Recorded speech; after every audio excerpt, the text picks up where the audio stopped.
Hi everyone, my name's Travis Smith from Microsoft. I'm the K-12 industry lead, background in education. So what we're going to talk about today is the role that technology is increasingly playing in education, given the pandemic we're all still currently in. What are we seeing as a result of that? What are we going to see moving forward? And take you on a little bit of a journey of three main key areas I want to touch on. Obviously, even prior to the pandemic, we saw some pretty interesting things that were influencing or shaping education. And the fourth industrial revolution is one of them, where we sort of see that digital world combined with the physical world in a more increasing way in every person's life. Even people who consider themselves not great at technology are using things like Facebook. Maybe it's elderly people to stay in touch with families. There's lots of different ways that technology is pervading our lives. And then, of course, we got hit with COVID-19 and the pandemic, and we spoke about that a little bit last year's EduTech, and it's obviously impacted us again, given the fact that we can't be together in Melbourne at the moment. But we've seemed to go on through this cycle of respond, recover, and reimagine several times, and we're still in this cycle. And responding to the pandemic and thinking about the way we're going to set up our technology to help our students continue to learn is the first part. Recovering from that and getting students back into school, we've sort of done that several times in many states around the country, and then reimagining what might be possible as a result of the learnings that we've had in educational technology over that time is the third part of it. And emerging from that, we've seen some trends, and these are, from a lot of different sources, whether it be from global sources and experience, from our local experiences here in Australia, but also from Gartner and others who are thinking, longer term about the trends that we see in educational technology. So let me take you through a few of these very quickly, and then I'm going to deep dive into a couple as well. So the first one on the left-hand side is really this push around data analytics, and that is, how can we use analytics, how can we use our data more effectively in schools, whether you be at a system level, whether you be at an individual school level, and what can we use that data for to inform our practices or to inform the way we run our school. And we'll talk a little bit more about that one later. The second one's about exploring additive models of curriculum delivery. And what I mean by that is that pre-pandemic, we probably would have thought that teaching online was something that wasn't really a reality for us in schools. It wasn't required in schools. And now we're seeing some schools really embrace this idea of this as an additional modality of teaching students. It makes homework richer. There's ways that even when we're face-to-face, we can start to exploit some of the things that we can do in this additional mode of learning called blended learning. So we know that there's been some impacts of that, and we know that there will continue to be some impacts of that as we move forward. The third one I'm going to touch a little bit on later on as well, which is really about learning experience platforms. And so this is as distinct from learning management systems, really, thinking about how the whole process of learning can be managed via a technology platform, regardless of who that's from, whether it's Microsoft or someone else, and thinking about the kind of pedagogies that align with that. The next two really go together, and that is the capabilities of learners and the capabilities of teachers in this space. We've seen a huge improvement in many states around Australia and in many parts of the world in both of these two areas.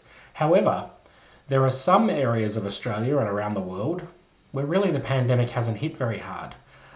So there are some parts of Australia where they haven't really had a lockdown, where students really haven't missed more than a couple of weeks of school as a result of the pandemic. And I know that some people are currently thinking, well, maybe they've missed out on this growth in learner and teacher capability around the use of this technology. The next one is around global skills, and we know that there's an emerging trend towards a shifting set of skills. Now, even for every workplace, given the pandemic we're going through, we've seen a huge change in this. But before the pandemic, there was also a real focus on real-world skills with students and what sort of things they really needed to know to thrive in a modern economy. The second and last one there is really about the way that we're seeing schools and tertiary institutions like TAFEs and universities focus on what does a hybrid learning space look like. And what I mean by a hybrid learning space is a space where students can have an equally rich learning experience, whether they're inside a classroom or a space, or whether they're remote. And blending those two things and making it an equally rich experience, especially for the people who are online, is a real challenge that is partially about pedagogy, partially about the tools or software you use, but also it's about the physical space and about the kind of technology that you have in there. Cameras, microphones, document sharing, all of that sort of thing play into that. And we're seeing a lot of focus on that, especially in our tertiary and higher education spaces. And the last one on this list is really this technology-enhanced school operations. And I'm going to talk a little bit about that as well, because this is an area where we're seeing technology play more and more. And that is the way that we can use certain tools to think about how might we change certain processes in schools? How can we automate processes in schools? How can we take the legwork off teachers who might be organising an excursion or organising an event in a school?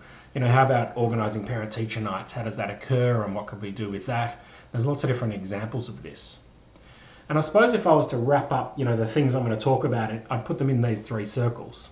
But first of all, let's start from the bottom. All of these things need to be underpinned by some great training. Great training for teachers, great training for IT staff, great training for office staff, you know, all of the additional people who work in our schools every day need some training and some expertise around the use of technology. And we've seen, you know, a massive amount of work done by teachers and school leaders and IT staff in the last 12 or 18 months. And the skill sets are really improved in many places. The second bar up there is actually around underlying IT systems. And we know that there are many IT people who attend EduTech who've done a power of work in that space to try and make sure that all of the technology is available and ready to go for learning to occur from wherever and whenever it needs to in a pandemic. And then we've got these three circles at the top. The purple one at the top is the learning experience platform. And I'll talk about why I call it a learning experience platform in a minute and what that actually looks like. Then we've got our school processes and operations and how we can start to automate those. And on the right-hand side, we have an emerging area and a trend around analytics and insights. And all of these three actually play together, and I'll explore that over time. But let's start with a conversation around the learning experience platform. And so Gartner recently have released their top 5 trends for impacting K-12 education. And they're talking about CIOs here, but think of that as IT managers in schools as well,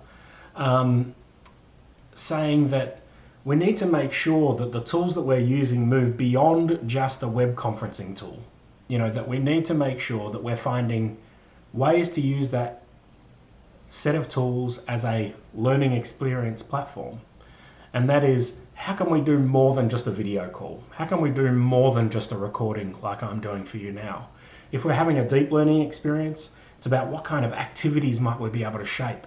And how does our technology platform allow for us to do more than just video, more than just voice, more than just chat, but also other elements, which might be represented in something like this from the National Standards of Quality Online Learning folks in the US, who talk about, you know, online teaching or the digital pedagogies that you use, including things like communication, productivity, collaboration, analysis, presentation, research, content delivery, and interaction.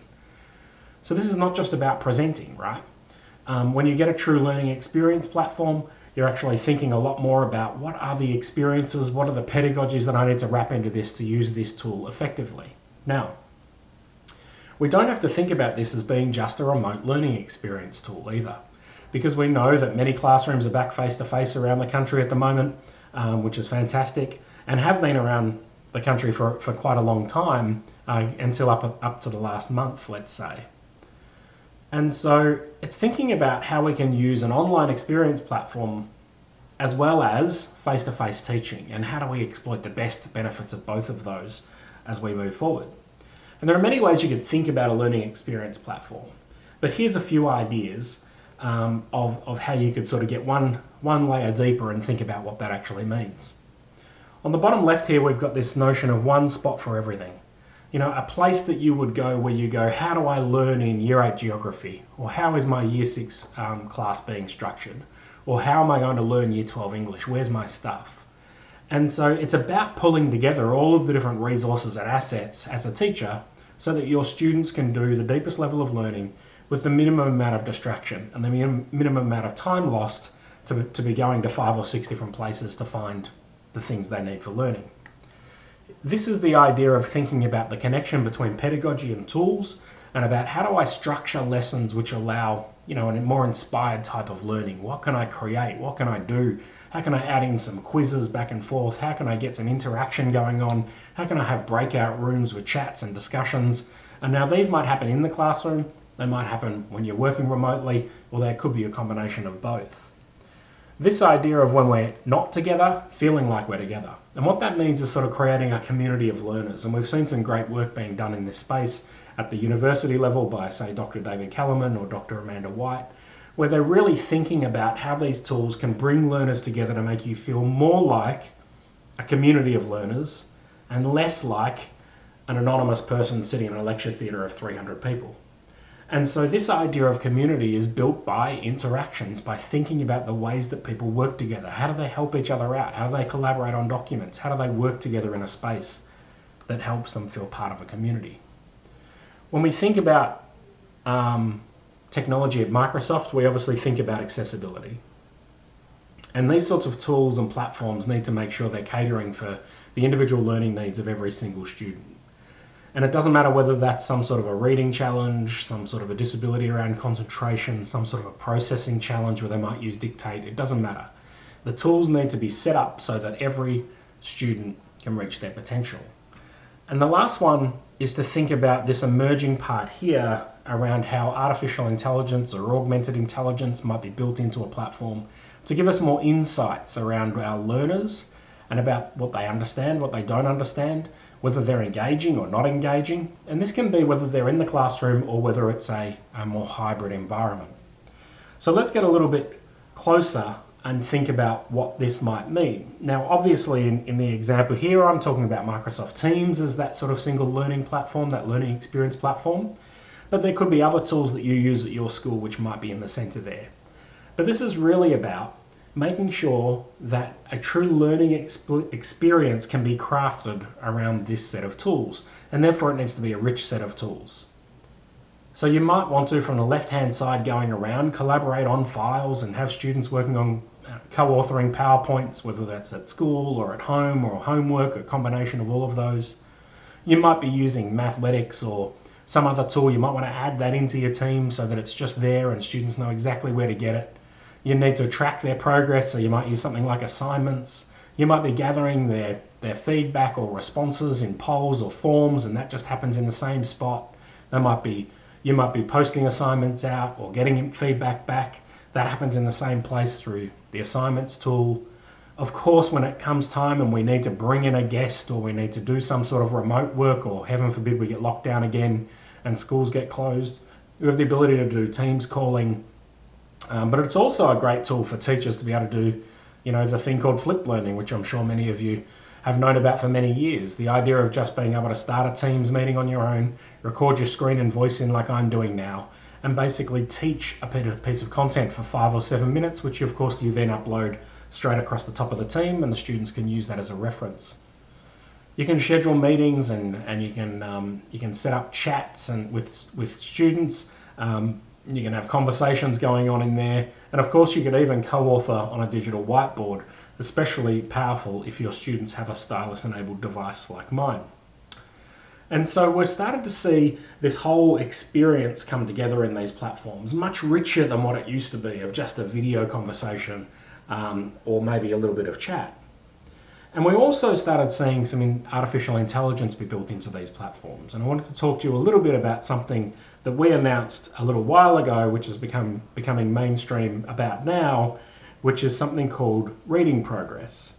And it's a tool that really allows students to practice reading and for teachers to get some data about how they're trending with their reading in terms of fluency without having to sit there and listen to the student and do some of those reading logs.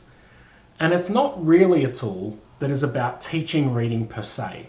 It's a tool that allows students to have a practice of their reading. So we know that some people get wound up in the reading wars about the different ways that we should teach reading, whether it be a phonics approach or whether it be a whole language approach. It really doesn't matter in terms of this tool. What matters is, and I think no one could argue whichever side of the fence you're on, kids practicing reading and us analysing how they're trending with their reading is a really important thing to do. And certainly the experts that we consulted with around the world to do this were of a view that fluency is a key regardless of which way you teach reading, because it's a measure of how they're going at the moment. So let me just show you what reading progress is, and then we'll come back and have a bit more of a chat about it.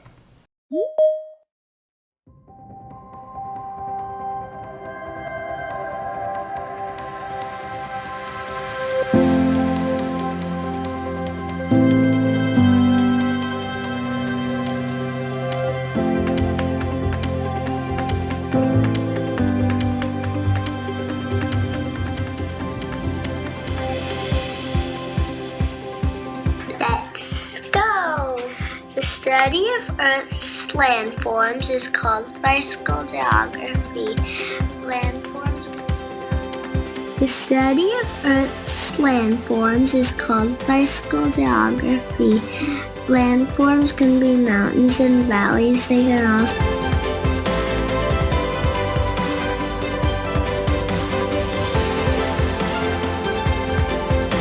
physical geography.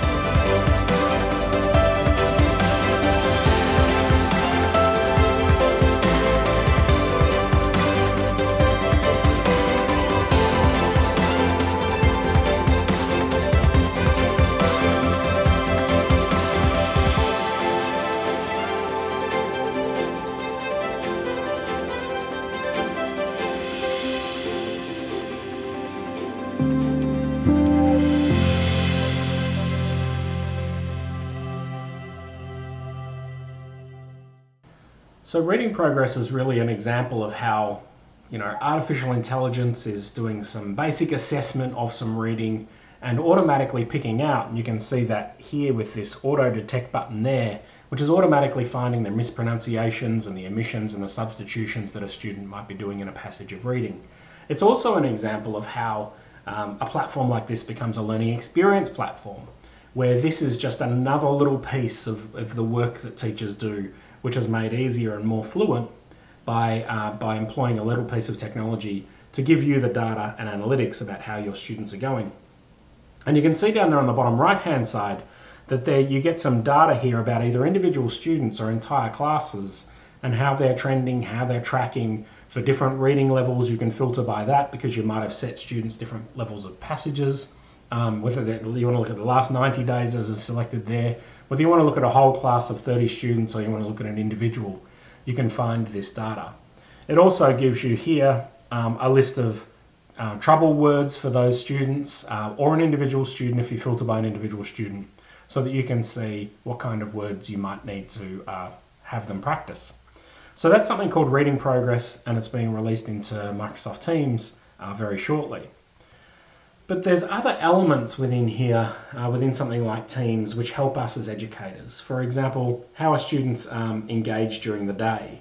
But also not just how, what points during a day, which might be really, really useful in remote learning, where you want to know, if a certain student there on the screen has actually been engaged with the remote learning process throughout a day while your students can't be at school.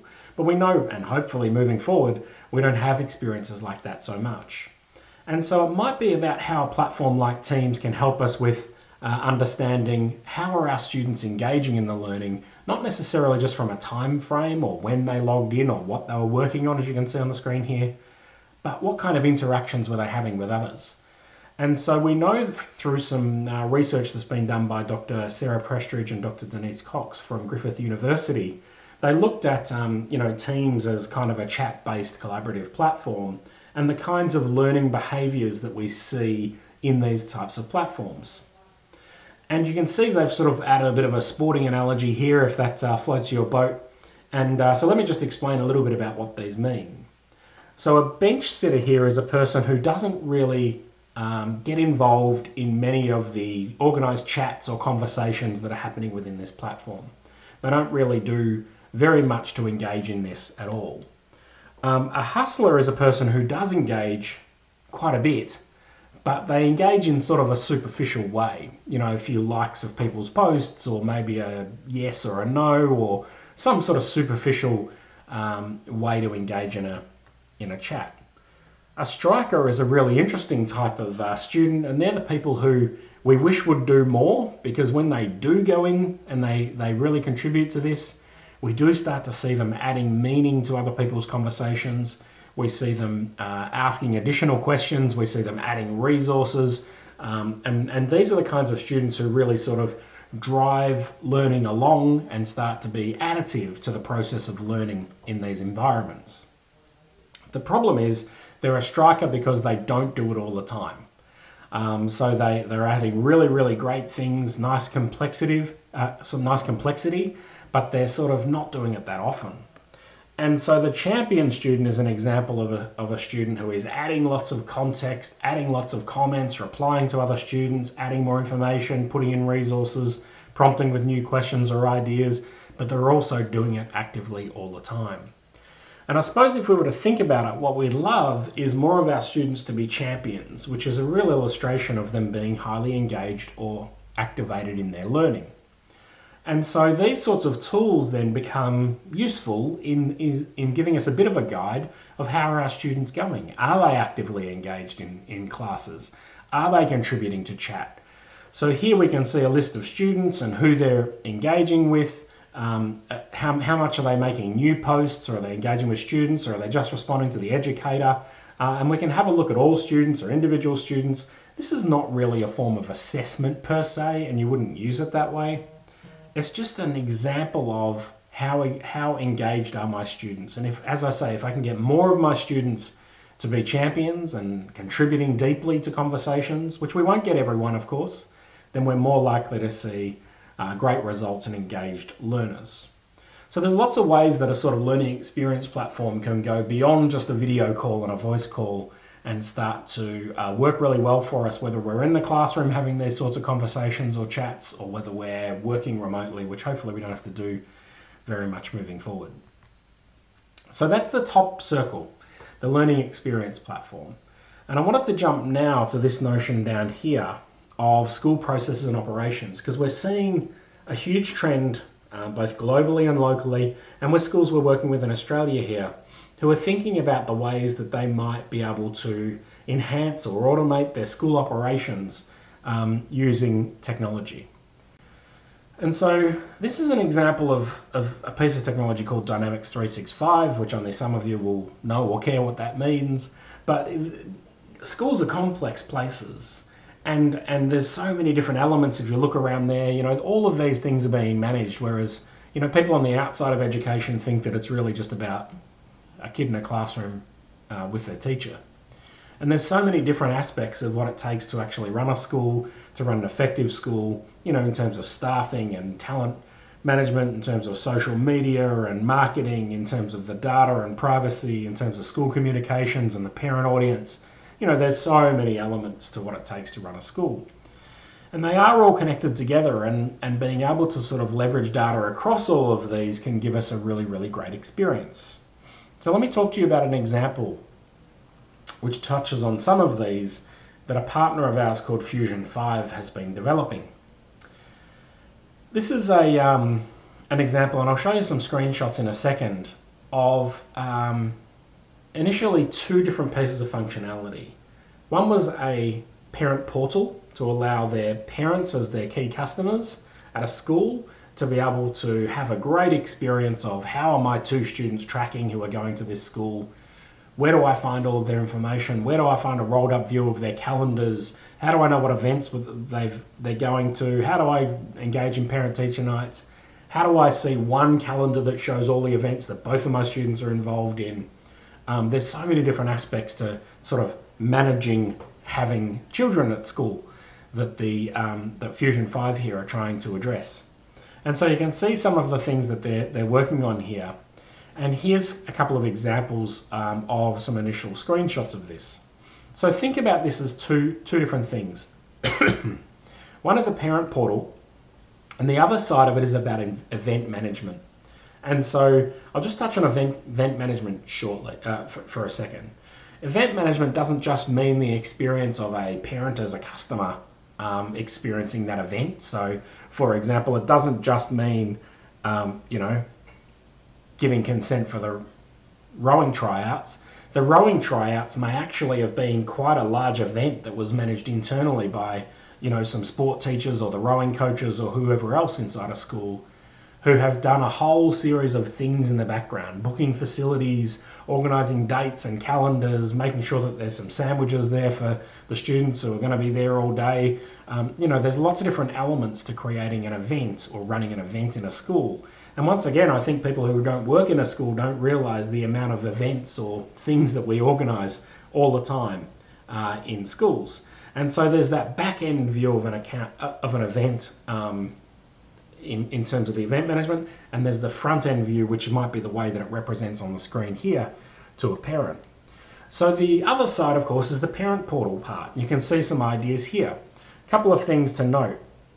Having a drop down here is important to have one student or both of your students, or be able to toggle between them without a separate login. And so for that to actually occur in the back-end system of D365, it needs to understand who are the students, who are the parents, how does that whole family tree fit together, because often they're complex, and who has permissions to view what, and then be able to show that up in a seamless interface for a parent to view on their iPad or their phone or their computer at work or wherever they want to access this information about their children's education. And so obviously we see here that there's the possibility of parents giving digital consent. That makes a lot of sense. Instead of sending forms home that get squashed in the bottom of school bags or get left in lockers. So the ability to give consent is a really, really easy one. Down the bottom right-hand side here, though, you can see that this tool would also manage medical plans. And so it's important that Anton, the student here, has an up-to-date medical plan that's been updated by a parent or guardian, every 6 months or whatever the school policy is. Now, one of the interesting things that you'll see here is that these things won't allow students to give consent unless they have an up-to-date medical plan. And so that system's talking to each other and working together in the background to say, you don't have an up-to-date medical plan, you can't go to rowing tryouts because it involves going outside of the school and doing rowing. And so you have to sort of have these systems talking to each other so it doesn't slip through the cracks, so that we know that students are safe and have an up-to-date medical plan when they go out to an event. The other thing before I switch to a different screenshot is this idea down here of parents being able to pick up students. So guardians being able to have access to when they can pick up students. So obviously, if you're in a nuclear family, that's definitely easy, but not everyone is in a nuclear family with a mum and a dad or whatever, and the ability to just pick up students whenever. And so here you can see an example where an emergency contact, Betty, has been authorised to pick up just for potentially a certain period of time. Mum and dad might be overseas or away for work, or who knows what else is happening. And so there might be just an authority to pick up the student Anton from school just for a 2-week period of time. And that will flow through the entire system because it's all connected. Other things that parents want to see in this environment is the reports rolled up for both children together. You can see parent teachers down on the right hand side here, the ability to easily book parent teacher nights. And down in the bottom left here, which I realise is a little bit small and difficult to see, is what happens when you get a really smart technology program working together. This might be an example here, it's just a mock-up of a teacher's inbox. And so they've got an email from a parent here that's saying, can you help me with Anton, whatever, how's he going, how's he tracking, whatever. The ability to easily have a system dock on the side here, right beside a teacher's email, because it's smart enough to know that if I push one button, it can look in the email and go, this is about Anton, pull up Anton's profile on the right-hand side there, and then I could just quickly scroll down and see, it might be behavioural incidences for a coordinator, or it might be the school report that has just been distributed to the kids, or it might be some sort of other flag, or it might be something around access, or it might be something about, whatever the profile shows about that student. The artificial intelligence in these tools is smart enough to connect the dots together and make it easier for a teacher to not have to open up their email, close that, go to some sort of portal, find the information I need, come back to my email. It's going to have an integrated experience.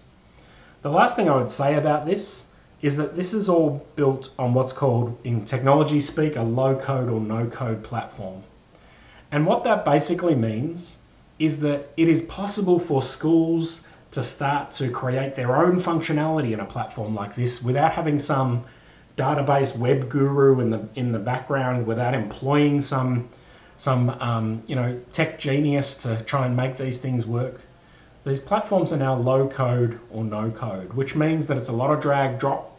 It's a lot of smarts in the technology to make it easy for a school to say, hey, I'd like this extra bit of functionality. How can I build that within this platform? And so you can see here the two orange boxes refer to the couple of things, the events management and parent portal that have been designed and shown here. But of course, in student enrolments, maybe it's Saturday sport for large independent schools, which is probably a logistical nightmare for someone every week to organise the sporting grounds, organise the fixtures, organise the buses, organise the transport, the communications.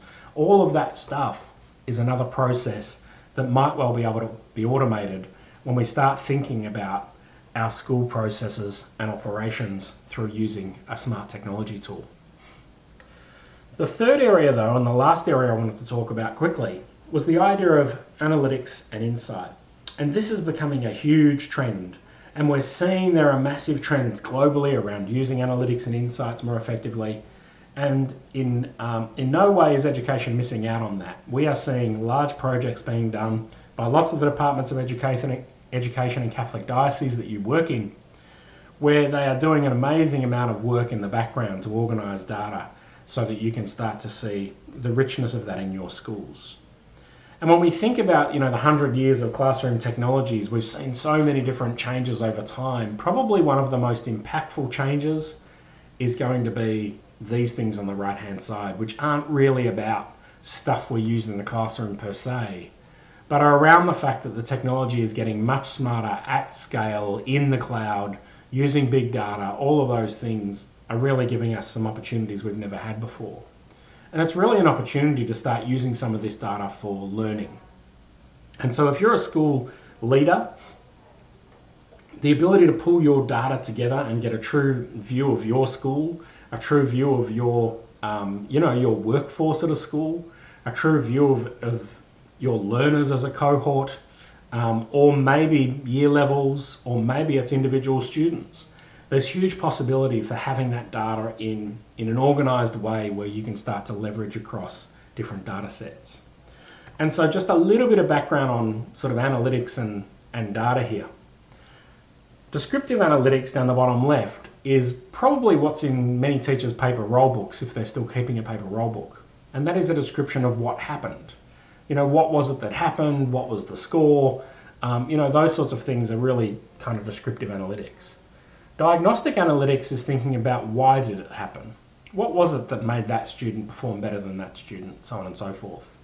The really exciting parts are once we get up here though. And this is becoming much more of a reality, and we're seeing some amazing work being done in this space, and I'm going to share a couple of examples with you next.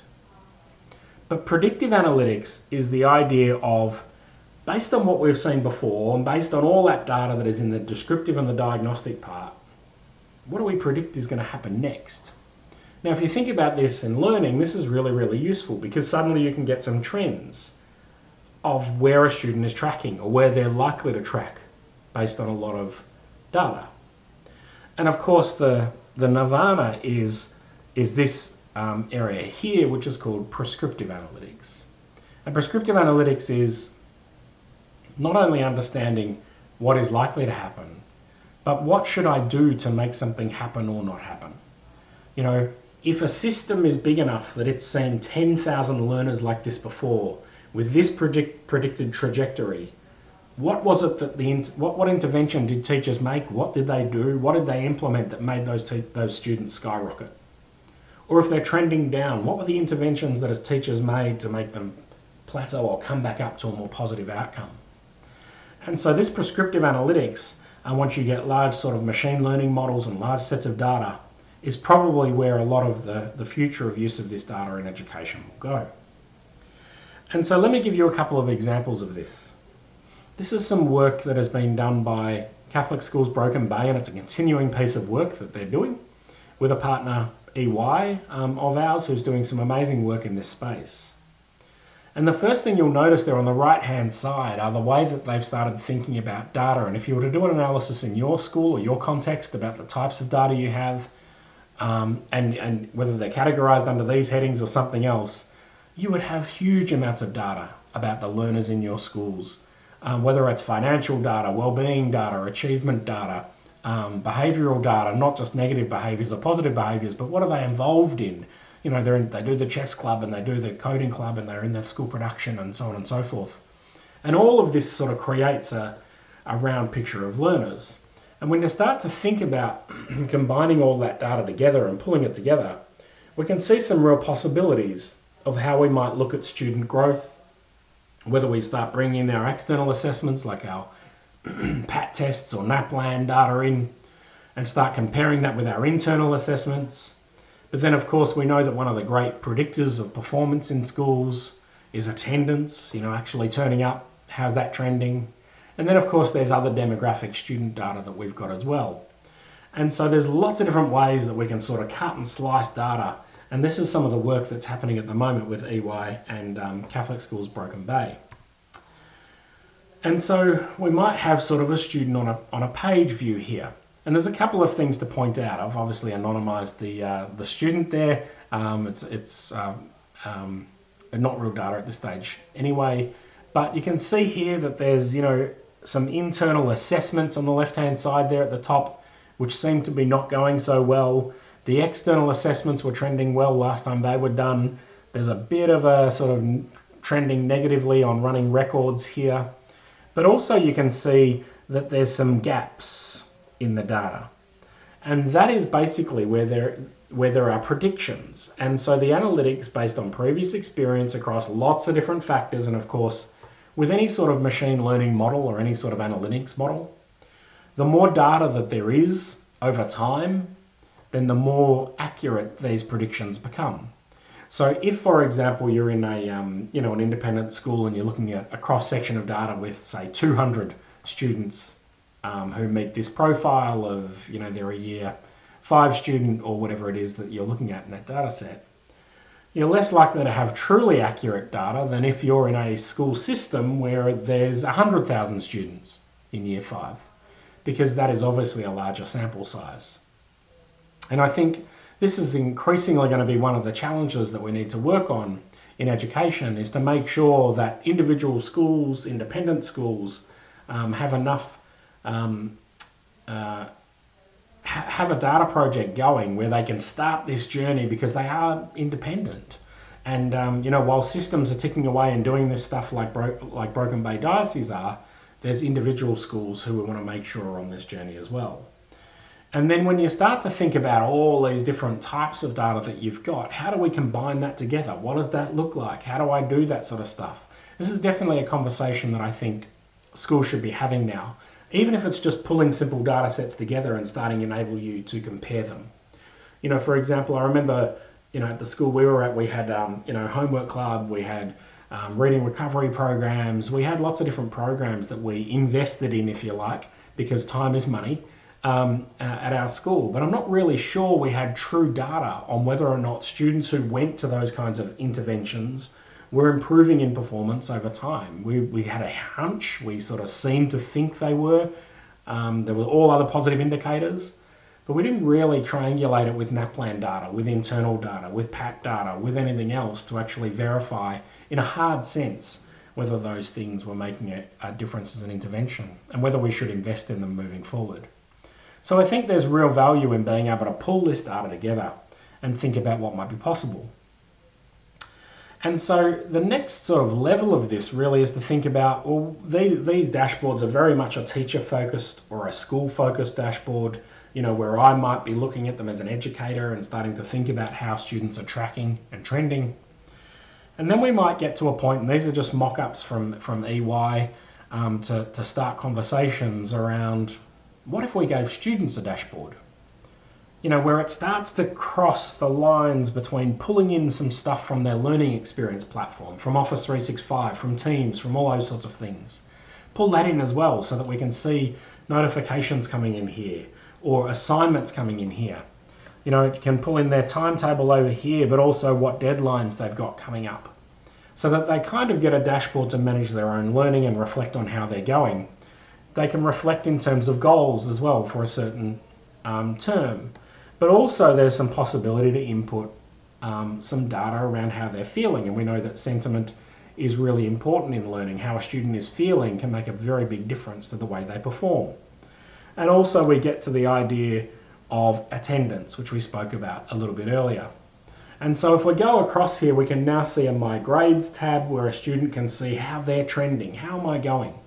And we can not only see that against for just me as a student, but we can start to see down the bottom left-hand side how they're going versus a class average, or how they're going versus a year group average.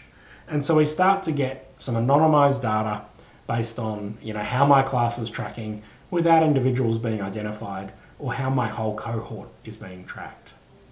And then some interesting ideas about, down the right-hand side there, about starting to think about skills.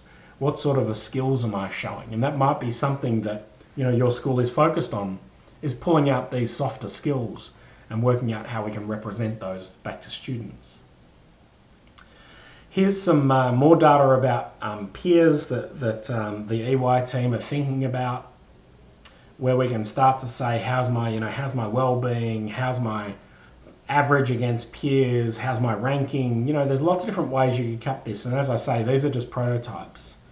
But there's also this idea here, which I think is really nice, and it's called applause points. It's like positive reinforcement. If you've ever done the stickers on a wall or the stars on a chart with all the students' names, it's called a token economy. This is a token economy. It's students earning points for doing great things, and it's a great way to encourage positive learning behaviours in students by rewarding them for the good things they do, not necessarily punishing people for the not so good things they do.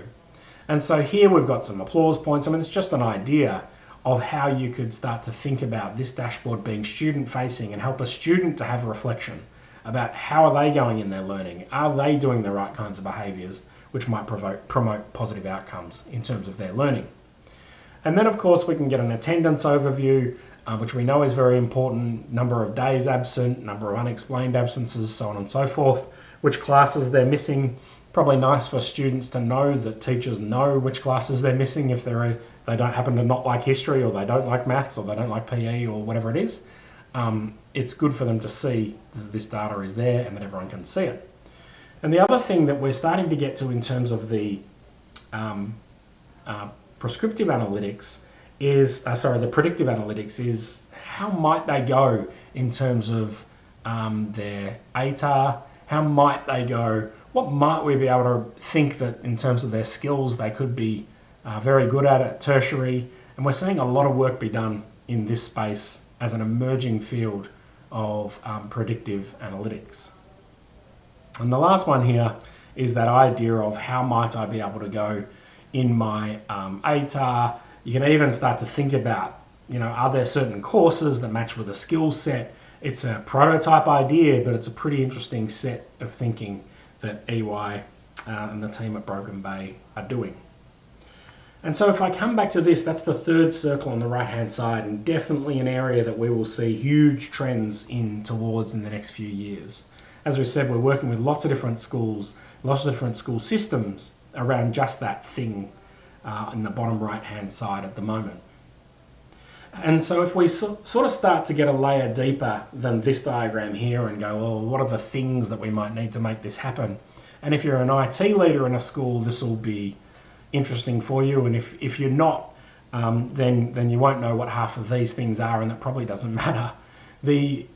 Going from this level here in terms of the IT tools, there are so many different aspects of tools that we could use to make sure that our IT layer is supporting, is safe, is secure, is flexible, supports remote learning, that it's sort of cloud enabled, so it's ready to roll. And there's lots of different ways that you use that technology in a school to sort of set it up.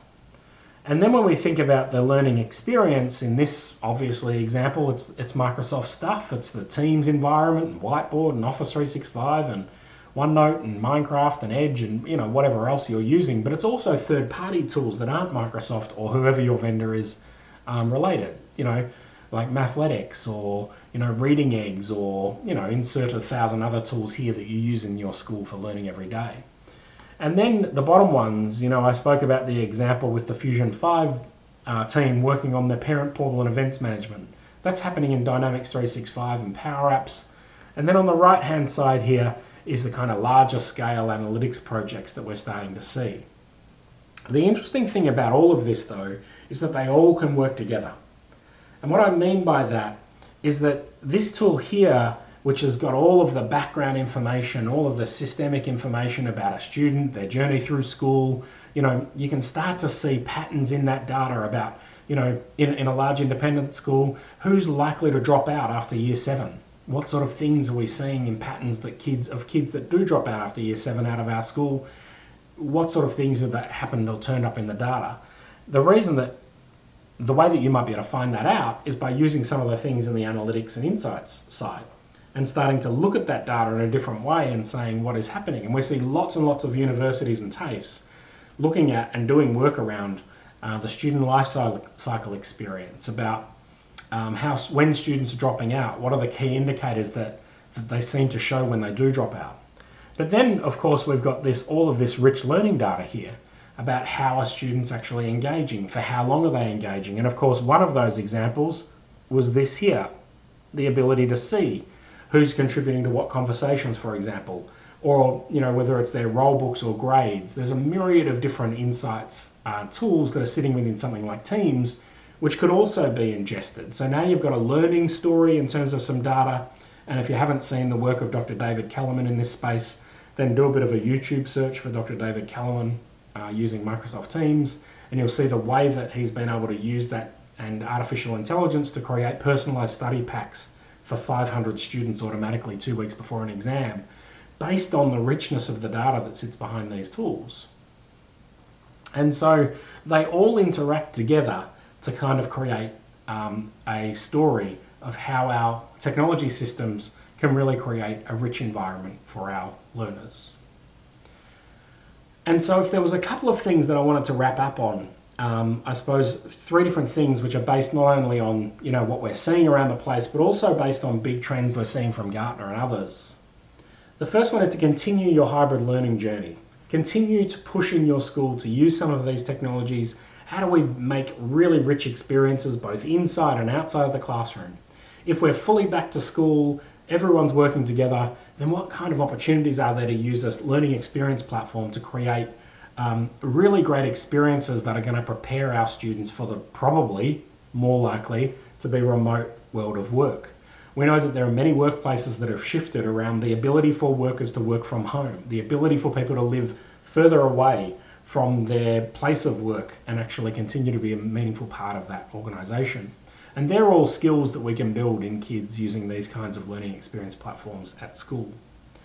The second one is really about setting up your school or your environment for success around cloud-based technologies. And not just because it's cloud and it's cool, but because it gives you greater flexibility, scalability, and security.